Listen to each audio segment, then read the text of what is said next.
సమాజం వాళ్ళని సమానత్వంగా చూడట్లే, తృణీకరించారు, తృణీకరించబడ్డారు వాళ్ళు. కానీ మనం ఎలా చూడాలి వాళ్ళకి? అందుకని ఆటో పెట్టి ఇక్కడికి నేను తీసుకొని వస్తా. మీ డబ్బులు కాదు, నా డబ్బులు. ఆటోలు పెట్టి వాళ్ళని ఇక్కడికి ఎందుకు తీసుకొస్తారంటే ఆ ఈక్వాలిటీ, ఆ సమానత్వం అనేది కనీసం చర్చిలైన వాళ్ళు అనుభవిస్తారని.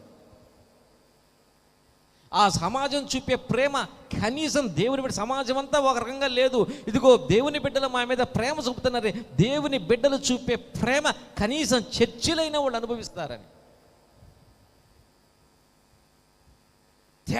నాకు వాళ్ళంటే చాలా ఇష్టం, ఎందుకంటే యేసయ్యకు వాళ్ళంటే ఇష్టం కాబట్టి. Jesus loves them. నేను కూడా వాళ్ళు అందుకనే ప్రేమిస్తా. దే ఆర్ నాట్, వాళ్ళు యానాదులు కాదు, తక్కువ జాతులు కాదు, లేనోళ్ళు కాదు. They are precious people. యేసే దృష్టిలో వాళ్ళు ఎంతో గొప్పవాళ్ళు, ఎంతో మంచివాళ్ళు, ఎంతో